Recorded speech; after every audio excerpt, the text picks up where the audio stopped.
How to get press access for your podcast. Welcome to the Audacity to Podcast, episode 313.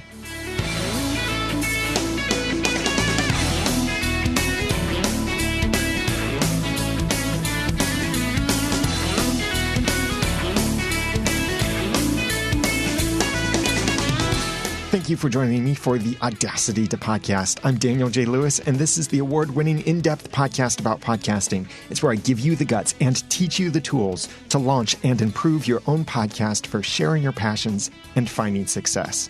Press access can get you all kinds of cool things like sneak peeks, free trials, and more value that you can share then with your audience. And, of course, the many awesome opportunities you could have if you have press access too. So in this episode, I want to share with you 11 tips to help you get these kinds of special media privileges. And with all of this, your focus needs to be on providing value to others, providing value to your audience, of course, but also providing value to those companies whose products, services, or whatever you want to review, because that's what you're doing. By reviewing them or by having some kind of press access, that's why they give out that kind of thing, is so that you can provide them with value, more attention, more audience, more people, more customers. Your pursuit is to give value to many people when you can get press access. And yes, it can be really cool, really fun, and in some ways kind of profitable even. So if you want to follow along in the show notes for episode 313, then go to theaudacitytopodcast.com/press access or look at the show notes inside of your podcast app. Here's the overview. Number 1, invest in professionalism. Number 2, stay in your niche. Number 3, keep an updated portfolio. Number 4, be timely. Number 5, talk to the right people. Number 6, build relationships. Number 7, become a journalist. Number 8, focus on relevance, not numbers. Number 9, make yourself available. Number 10, respect. And number 11, persist. Again, follow along in the show notes at theaudacitytopodcast.com/press access. Let's dig into this in depth. Number 1, invest in professionalism. Despite the popular advice, many people actually do judge a book by its cover. And even though this may seem wrong, as creators, it only makes sense that we make the, quote, cover, unquote, match the quality of the contents. After all, if you're really proud of your content, wouldn't you want the packaging to also look and convey that greatness? So look at everything that could give a possible first impression about both you and your podcast. The most prominent things would be your logo, your audio branding, your production quality, and your presentation skill. These and many more things combine to form the brand by which people perceive and recognize you and your podcast. And it is okay to have some fun and break some of the rules here and there, as long as you're doing so with purpose and maintaining a professionalism in all of this. And if you want press access, you must demonstrate a level of professionalism that will help others trust you. And you don't have to spend a whole lot of money to do this, but you should invest, and it is an investment. Invest in what's necessary to make you stand out, or at least stand close enough to the colleagues within your field. You don't want to be perceived as amateur hour. You want to be perceived as, yes, independent, but just as good of quality. That's number 1, invest in professionalism. Number 2, stay in your niche. This may already be obvious to you, but I think it's important enough to emphasize. The press access you're pursuing must be relevant to your niche. If your podcast is primarily about video games, for example, then it may be difficult to get press screenings for movies because you have a video game podcast. Why would you need to review movies? And I know movies could appeal to the same audience. So there are those times where your niche is more of a theme instead of merely the media. For example, I have a podcast about the TV show Once Upon a Time. It's called Once Podcast at oncepodcast.com, and it's covering that TV show on ABC. It's returning for its 7th season, or sometimes I call it the spinoff, which is otherwise known as season 7. And the show is about magic, it's about fairy tales, it's about hope, and it's about other classic stories. So to both my audience and to outsiders, it makes total sense for the podcast to review movies like Beauty and the Beast, Fantastic Beasts, Into the Woods, and movies like that, because those movies appeal to the same audience and carry many of those same themes. They're based on fairy tales. They have magical beings. They have some kind of fantastical element to them. So stay in your niche, whether that be the media or the theme in your show. That's number 2. Number 3, keep an updated portfolio. As they say, it takes money to make money. It also takes reputation to build reputation. When you approach a company and request press access, they will probably want to see samples of your other work so they can know how professional and relevant you are, so they know what they're getting into, and so they know whether you're even someone worth their time based on, yes, many of these other factors. And this portfolio, and we could put quotation marks around that, this portfolio of sorts can be past episodes, or it could be special posts that you've done. It could be video, it could be audio, it could be a blog post. And you don't need special access to make these kinds of things. So you may be thinking, well, I can't review a movie because I don't have press access to see movies ahead of time. Well, review something, maybe even anything that's relevant to your niche. And when you do it, do a great job. Treat it with the same level of respect and quality as you would a review of something else that you're trying to get press access for. And as with a regular portfolio or a list of testimonials, you want to display your best stuff. So as you get better, update your list so you're always showing off your best work. And that portfolio can also help you reach higher than your current level. For example, you may have never reviewed a theatrical movie release, but your DVD and Blu-ray reviews can help you get there. Or you have reviews from one field that can help you cross over into another field. Or you've interviewed a less popular cast member, and that can help you to interview a more popular cast member. See these things as steps taking you to where you want to go. And I suggest adding to this portfolio often enough that your latest sample inside of your portfolio is not older than a year. And that's because some places, such as the Consumer Electronics Show, CES, which I go to often in Las Vegas at the beginning of the year, some places like that want to see proof that you're in the space, you've been in the space for a while, and that you're staying current in this space. It's not just something you pop up every few years and do a little video on, but it's something that you are actually connected with and staying in. So that's number 3, keep an updated portfolio. Number 4, be timely.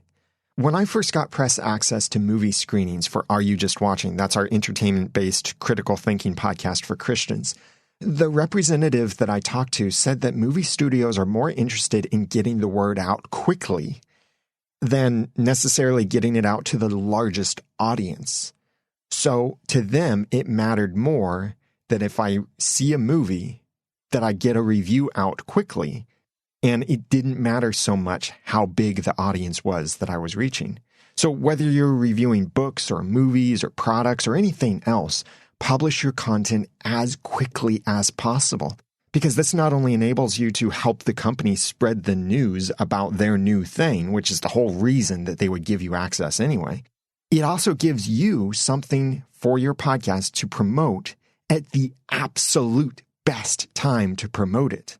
Sure, someone may be interested in a movie review of Star Wars The Force Awakens years from now, but if you could have been one of those podcasters who had a movie review released on the same day as the movie was released, or maybe even before then, or a day after, then you would have had incredible opportunities to promote that when everyone is interested in it. So be timely with your releases. Publish them as quickly as you can.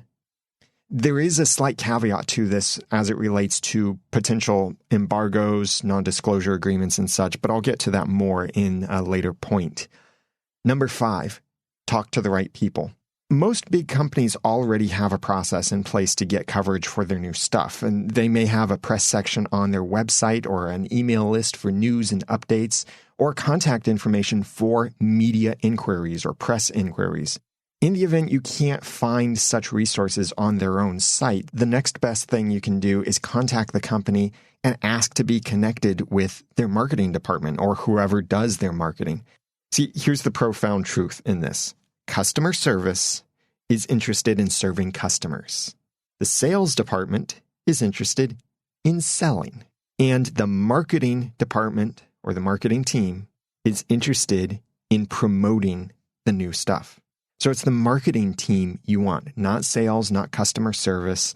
Some companies may even hire a third-party marketing firm, and that can actually work better for you because it's possible that that marketing firm may represent other companies you also want to work with. So if you build a relationship with that marketing firm, they can very easily get you connected with those other places. And if you can find only the name of that marketing firm, but no specific contact, well, simply pick up the phone and call them or email them. But a phone call is really best. And then ask for whoever it is that represents the company you're interested in. Or even find a specific person through LinkedIn or other social network searches by looking for that company name and marketing department or marketing manager or whatever. Certain titles like that can help you to find the exact right person, or simply call them and ask.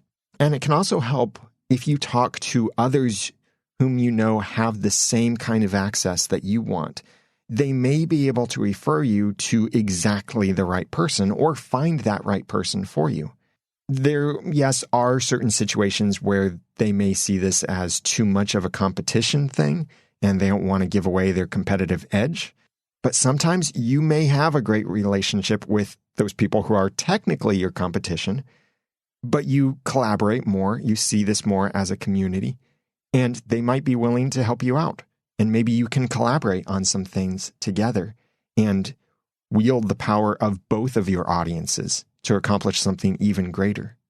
So this is number 5, talk to the right people. Number 6, build relationships. Until you become popular enough for people to pursue you, you have to go out and build those relationships. In other words, become known to the company. Known for using and liking their products, known for talking about them, known for providing valuable feedback. And to become known, you have to show up and care. So stay connected with the company.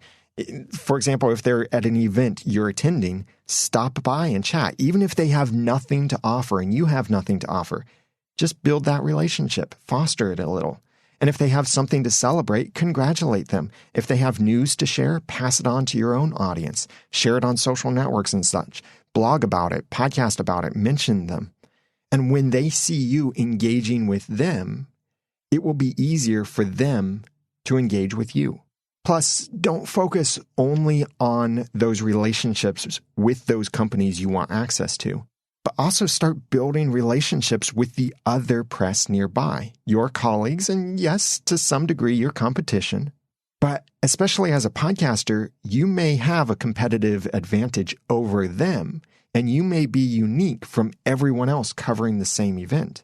And if you build relationships with those others covering the same thing, whatever it is, movie, product, event, anything like that, it could lead to bringing extra value to your own audience. Like maybe you could get that other expert on your podcast. Maybe they can connect you with other great opportunities.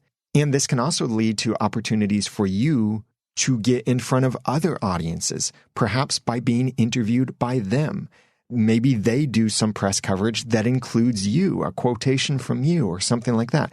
Maybe there's some back and forth, a mutually beneficial relationship between you and your colleagues or even your, quote, competition, unquote, covering the same thing. That's why you should seek to build relationships, not only with the companies you want to work with, but other people also working with those same companies. That's number 6. Number 7, become a journalist. Companies don't want only opinions. They want publicity, especially to highlight their strengths. So becoming a journalist doesn't mean you have to silence your opinion or be unbiased or share only the facts, no interpretations, no theories, no opinions.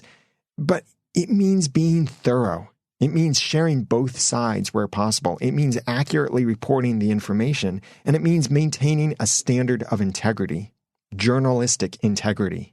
Along the way, you may need to learn about and give necessary disclosures. For example, if you're paid for the review, or if you're given a product for free, or if you bought the product yourself or at a discount, and other things like that.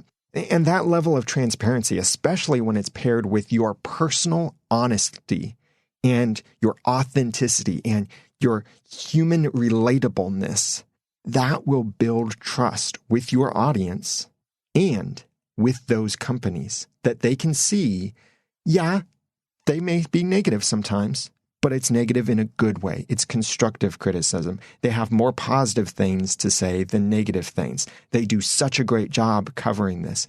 All kinds of things like that. That's number 7, become a journalist. Number 8, focus on relevance, not numbers. When you're just starting out, you may not have impressive numbers like website stats, podcast downloads, and such.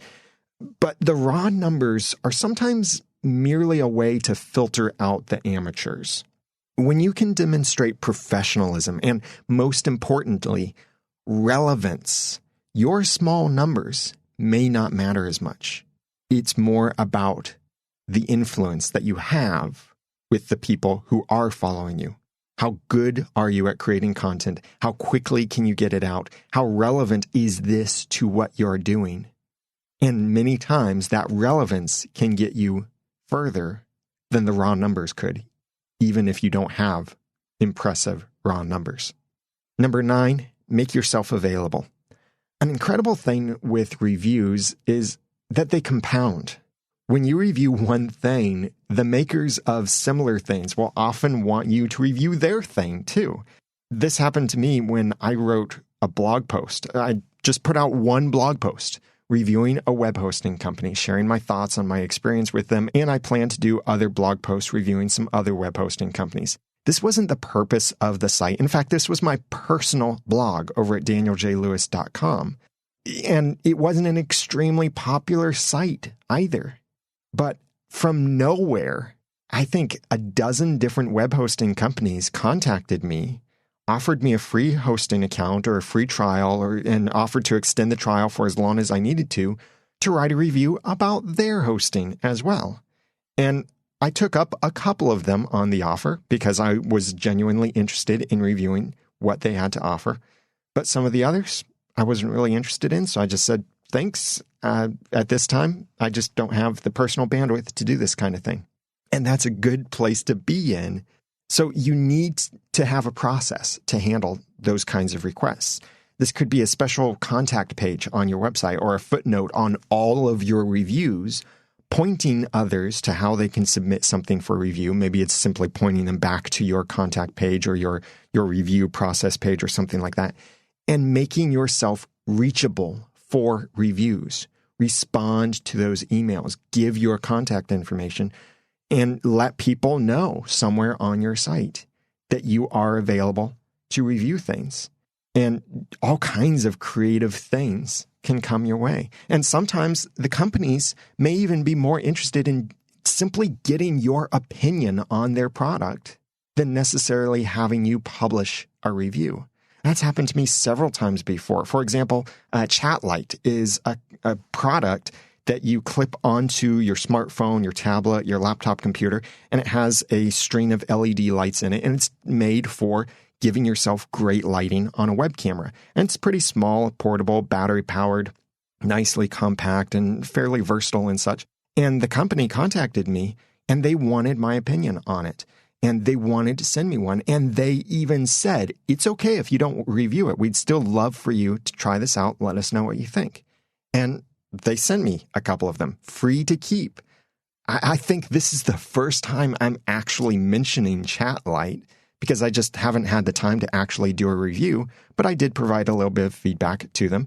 And here now, maybe a year or two later, they're getting a mention because they sent something. And they sent something because I have contact information on my site and they see that I've done other reviews in other places. Now, as these requests do start to come in and offers and such, it can be really tempting to say yes to all of them. But you must remember to stay in your niche and to not overcommit.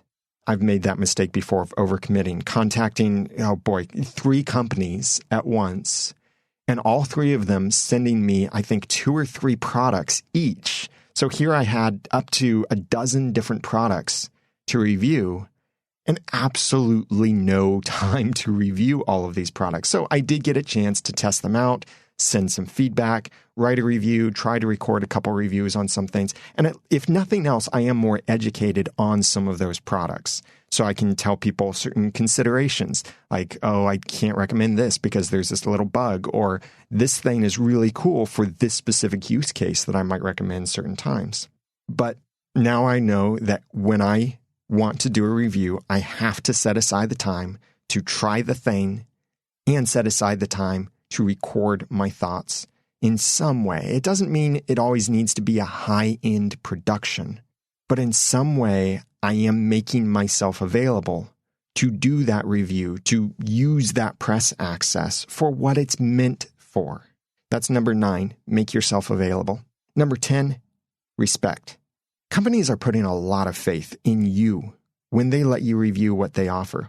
So they may impose deadlines or require non-disclosure agreements, which is to say that you can't disclose certain information or disclose anything about that product. Or they may place an embargo to prevent information from being released prematurely. That's very common in the movie space, where especially with Disney will say, you must not publish a review of this movie before such and such date. And if you do, then you risk losing your access.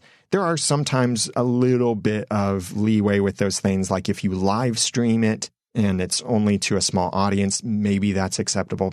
But it's always important to discuss it with them and find out what your freedoms and restrictions are. And then your compliance with such agreements, either legally binding or otherwise, is crucial for both your reputation and for the company's own success, because they're depending on this information going out at a certain time or in a certain way. Yes, this may mean that you don't get to be that one to break the story and be the one who shares it first. But a lasting relationship and reputation is better than a momentary blaze of glory. Another aspect of the respect is that you are honorable in how you treat the company and their product, whatever that thing is that they're offering. So don't damage the product and don't slander. You can be honest about what you don't like, but that's not an excuse to attack the company, to call them stupid or call it a scam or things like that, unless it is truly a scam. But be very cautious in calling anything a scam unless it is truly a scam. Your mom's advice is probably relevant here. If you don't have anything good to say, don't say anything at all. If you truly hate the thing you reviewed, then consider giving such feedback directly to the company instead of broadcasting that negativity to others. Because as someone in your particular industry, whether it's movies or books or music or products or services or whatever it is, people are listening to you because in some way they want positivity brought into their lives. The way I put this when I'm talking about our TV show Fan Podcast is that we are curators of fandom. We are fans first of the TV show, and we must always be fans first. So while there are things, like with the TV show, there are things we don't like, things that we think are bad decisions for the story, for ethics, for all kinds of things. We have certain criticisms, yes.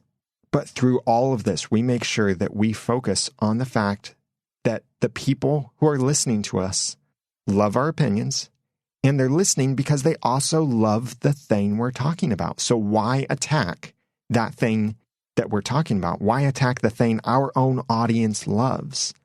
Yes, there is a place for negativity, but remember that the emotions you express are the emotions you attract. So if you lean too much on the negative side, You're going to bring all of those negative emotions out of your audience and direct them toward yourself, or maybe you're directing those negative emotions from your audience to that company and thus hurting your relationship with the company. So maintain your respect. Be respectable as well in how you work with the company, how you address the product, and how you go about using your press access. And there may be other policies too to consider. Maybe they say no live streaming. Maybe they say you must register for this thing, or you can't do this certain kind of thing. Maybe they have other restrictions on what you can or can't do. Respect those things. There may be certain places to communicate, compromise, to come to some kind of agreement, but always approach this with respect. That's number 10. And number 11, persist. You may do all these things and unfortunately still not succeed in getting press access, but don't give up. Check in with the company every now and then. Now, don't do this every day or every week. I recommend no more frequently than once a month, maybe even less frequently than that. Maybe it could be a bad time for them. They could have limited quantities, or maybe they just haven't been able to take the time to consider how serious you are about this thing that you want to do, or this press access that you want. Right now, I have the MixPre 6 on loan from Sound Devices. This MixPre 6 has not been completely released yet. It's not available everywhere yet. Some people have been able to purchase the MixPre 6, but it's out of stock in most of the places. It's really, really new. And I was able to contact the company and start a relationship. And they initially said, while we'd love to get more reviews out, we just don't have enough review units. So that's okay. I was patient and I persisted. A month later or so, I would check back in and ask, hey, any chance that you have some more yet? Anything, maybe I could just outright buy it at a discounted press rate or something like that. Persistence. And it paid off to the point that I am only the second podcaster to get one of the MixPre 6s to test and review. And my review of it will be coming very, very soon. I'm planning to actually record it within the next week because I only have this thing for a short amount of time. I need to respect their policy to loan it out for only a month. So I've been playing with it, testing it, and I'll review it, post my reviews online on my YouTube channel, on the website, theaudacitytopodcast.com, and in other places as well. So if you're subscribed to me in all of these different places, subscription links on the website at theaudacitytopodcast.com, you'll get to see the results of that review. And that review is the result of persistence.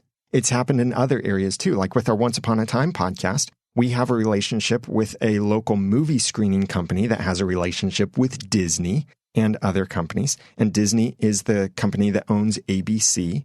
ABC is the channel that hosts Once Upon a Time and distributes the show. So when the Once Upon a Time DVDs and Blu-rays become available each year, I start to persist.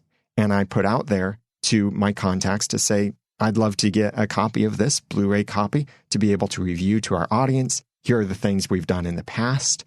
I can show them the videos, the audio, where we've done a fun unboxing video, or we've done an entire episode reviewing the content, sharing our opinions about the extras and such. All of this feeding the fandom and giving good publicity to their product and in a timely manner.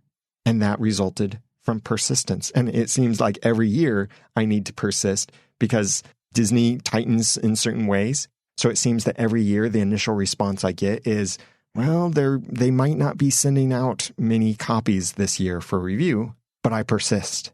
And I don't nag. That's the big thing. Don't become an annoying nag, but persist with patience, with kindness, and with respect.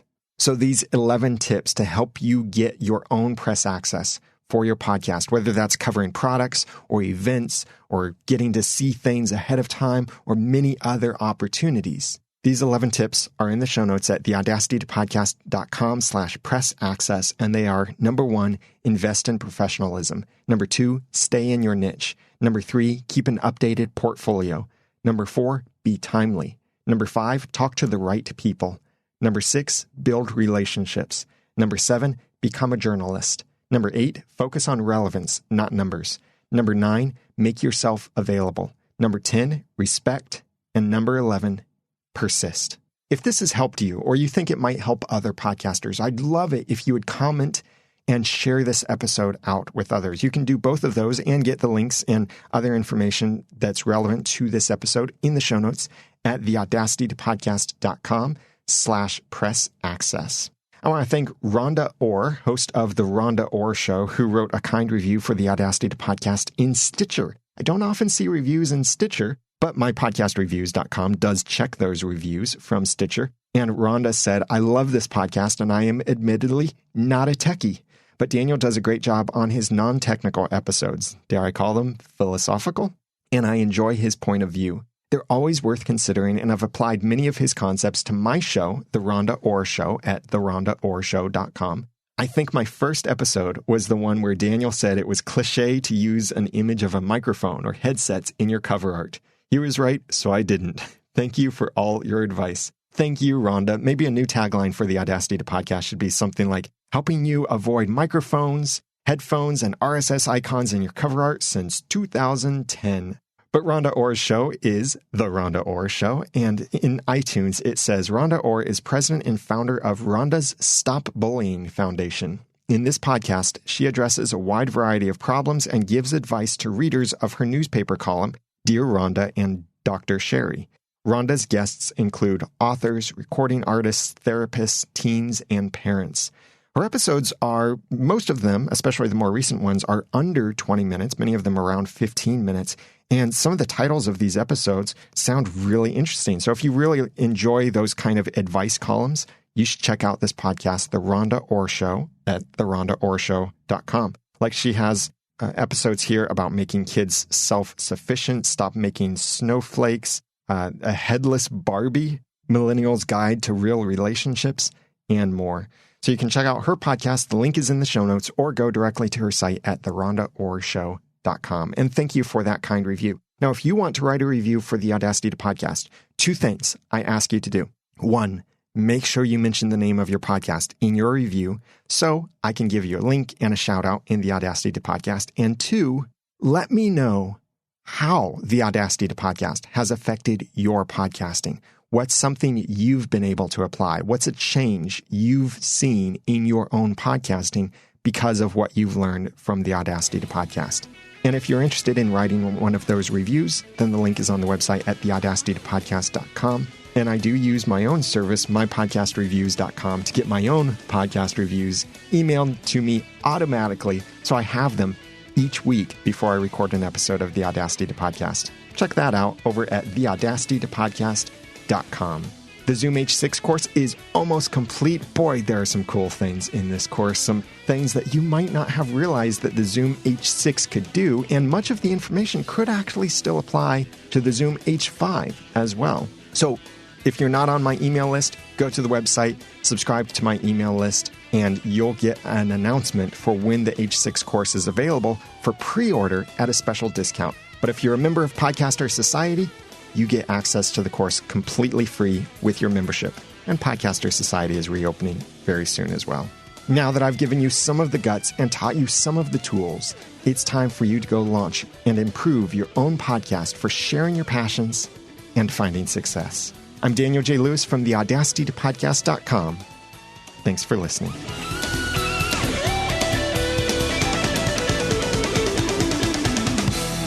The Audacity to Podcast is a proud member of Noodle Mix Network. Find more of our award-winning and award-nominated podcasts to make you think, laugh, and succeed at noodle.mx. Hey, by the way, the podcast awards are still open for nomination, and the process is super easy. I was really impressed with this, so much easier than I thought it would be. So go over to podcastawards.com, and you can select our show from a dropdown. You don't have to enter a URL or anything like that. Simply select our shows from the category dropdowns to nominate our shows and your other favorite shows over at podcastawards.com. Under business, we have Beyond the To-Do List. Under TV and film, we have Once Upon a Time Podcast. And under technology, Is This the Audacity to Podcast? We'd love it if you would support our podcasts And I'll be nominating other shows over there as well, especially the members of Podcaster Society. They're in the Podcast Awards. So do that and do it quickly.